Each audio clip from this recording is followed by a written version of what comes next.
Aming ligaya na pag may mang-aapi, ang mamatay ng dahil sa iyo. Bago matamasa ng mga Pilipino ang kalayaang kanilang nararanasan, mahabang panahon ang ginugol ng inang bayan sa ilalim ng pagkaalipin. Ilang dugo ang dumanak, ilang pangarap ang nawasak, ilang buhay ang maagang nabawi, ilang patak ng luha ang bumuhos mula sa mga mata ng Pilipinong naghinagpis para sa digmaang tila walang katapusan. Madalas na sumasagi sa aking isipan, pahahalagahan kaya ng mga mamamayan sa hinaharap ang kalayaang kanilang matatanggap? Aalalahanin kaya nila ang mga taong nag-alay ng buhay para sa bayan? O ito'y magiging katulad na lamang ng isang taong yumao na sa paglakad ng panahon ay unti-unti na ring nababaon sa limot? Sana ay hindi. Sana ay maging salamin sa kanilang kaugalian ang kasaysayan ng ating bayan. Kabataan, kayo ang pag-asa. Kayo ang pag-asa.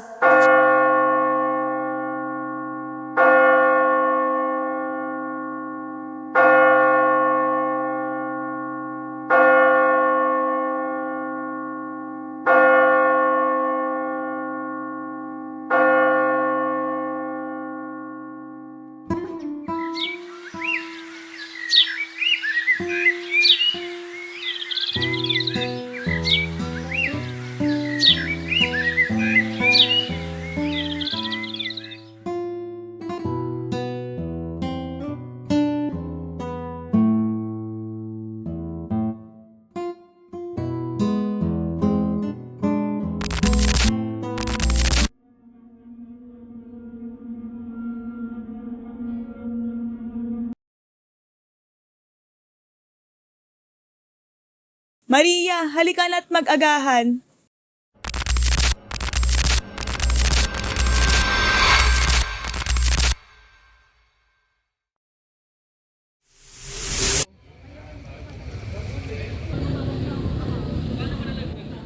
Nasaan ako? Sa ba itong panaginip? Bakit ako naririto? Anong dapat kong gawin dito?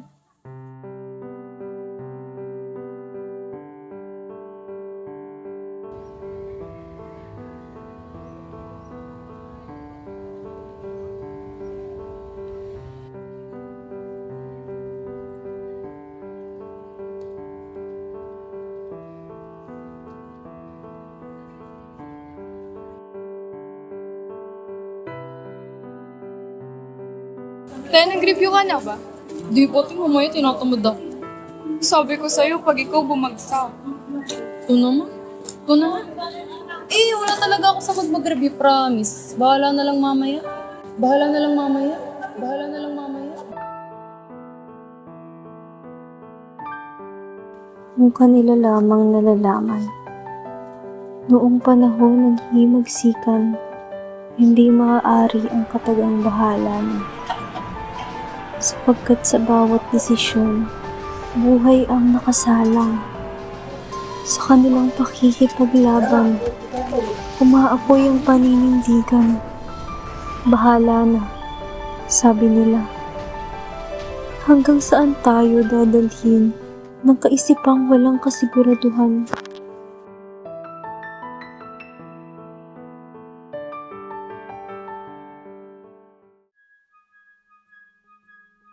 Ayoko na. Buti na lang talaga natapos na yung exam na. Hindi ka naman nahirapan. Pero napaka pa din ang blusher niyo. Ay, grabe. Parang hindi na mabago. Tanong nyo nga to, parang di naman sila hirapan. Anong may isang ano? Pili ko may sagot Ikaw sa'yo. mag-approach niya. Pwede mo magtanong, ano pong sagot niya dun sa isang item na ano? Ano nga pala yun, te? Yung ilang taon na sa ako ng Espanya, Pilipinas. Kung sunod ko dun, Sa pagkakaalala ko kasi ay sa loob ng 333 ay napasa kamay ng bansang Espanya ang bansang Pilipinas. Peg, di mo kaya. Ano sagot mo doon? 777. 666 years lang sa... Oo, walang sagot. Nakain kami tayo, sama ka. Hindi na, pauna na kayo mga binibig. Ay, binibini. Sabi ko sa'yo, binibini ako. Oh, wait, thank you po. Good luck.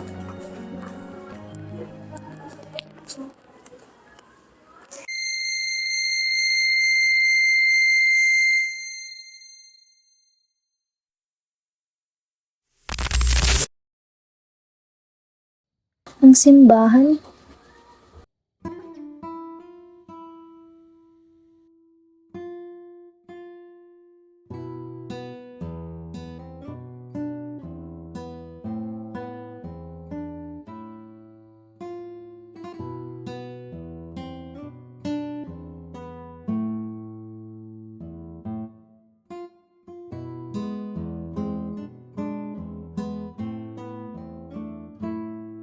Ay, ate, mamusindi ka po ng kandila. Salamat. Binibini, maaari ko bang itanong kung ano ang iyong pinapanalangin? Wala. Gusto ko lang maging successful sa future at mapatunayan sa mga magulang ko na kaya kong mamuhay mag-isa. Ikaw, ate, ano gusto mo ipanalangin? Kung ako ang tatanungin, nais ko sanang manatili ang dating kaisipan sa ating bayan kung saan tinuturing kang pag-asa ang mga kabataan ng bayan. Sang panahon ka naman galing, ate? Ba't ganyan yung mga pinapanalangin mo? Diyan ka na nga, magpe-pray na ako kay Mama Mel.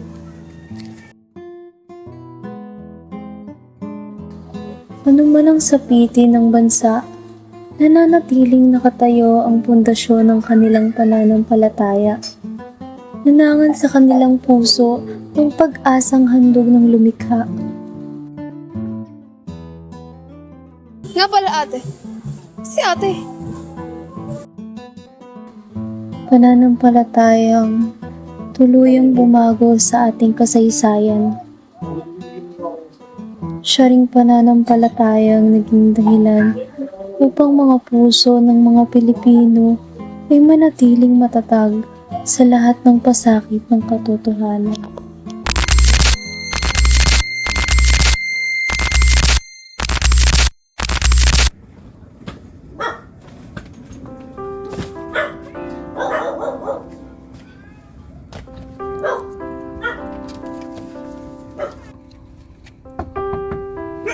Tao po. Tao po. Magtatanong lang po, dito po ba yung Unit 25 po? Oo, ikaw ba yung bagong boy? Ay, po ako po. Sige talaga. Ay, Tulungan sige po. Ay, thank you po.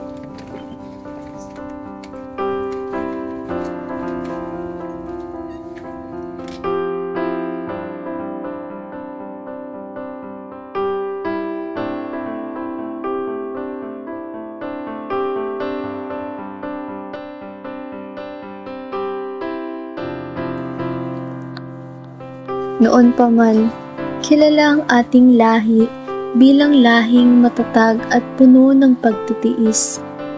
Naniniwala ako, ang dahilan sa kabila ng katangiang ito ay ang katotohanan na ang bawat pasanin ay binabalikat ng bawat isa. Nakakaya ng ating lahi na maging kabahagi sa mga bagay na binabaka ng iba. Kaya tayo nananatiling matatag ay dahil kapit natin sa bisig at balikat ang isa't isa.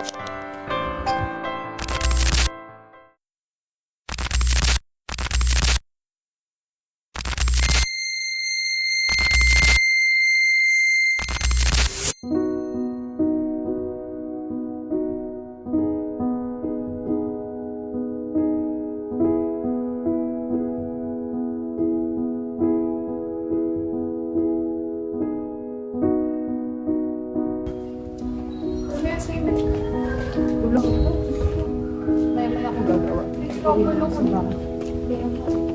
Ito muna tayo sa maya. Sa may part. na masyadong tao dito. Dito na tayo. Dito na pala sila dyan. Ano tayo mo? Pwede pa kayo dito, te? Matapos na kami. Ginagawa. Tapos na nag-review. Ay, dapat. Buti ka lang maginawa dito, te. Hirap ba naman na isang paano? Dami kong gagawin yung araw. May exam pa, tapos meron pang meeting. Oh my God. Simulan mo na yung circle. Ha? Wala ko narinig. Gusto mo, te? Sige. Ano bang next exam natin? Ano yung next exam natin? Alam mo kung ano sabi. Ano, te? Ayoko tabusog pa ako. Busog di pa nga kumakain. Busog na nga ako. Ay, yung arte. Pakipot. Gusto mo, te? Ayos lang ba? Oo naman. Nakagutom kasi ah. Go. Nature trip. Kuliglig na. Mga binibini, mauuna na ako sa inyo. Maaari ko na ba kayong iwanan? Sige lang. Ingat ka kung saan ka man pupunta. Ingat. Bye-bye. Ingat. Good luck sa exam. Nandito ka ha. Bye, friend. Ayaw kong maniwala sa sinasabi ng iba. Ayaw kong maniwala na ang kasaysayan ay parating nauulit.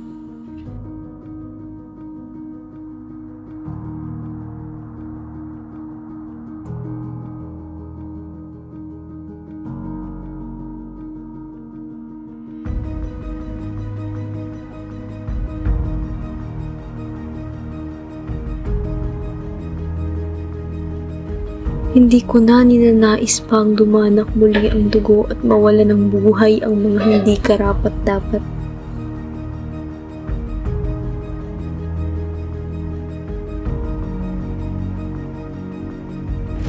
Sapat na ang isang pagkakataon. Sapat na ang isang kasaysayan ng digmaan.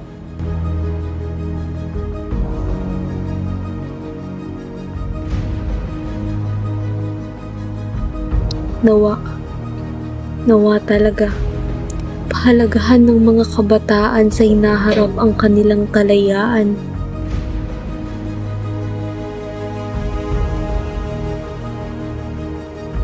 Ang kultura at kaugalian na nagmula sa masalimuot na kasaysayan.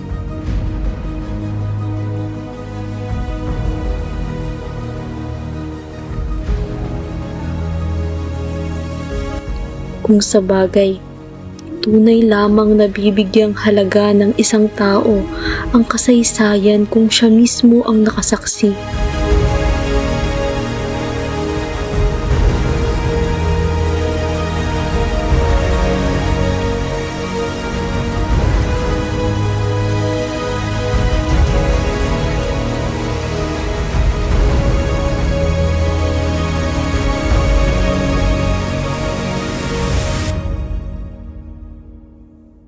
Aming ligaya na pag may mang-aapi, ang mamatay ng dahil sa iyo.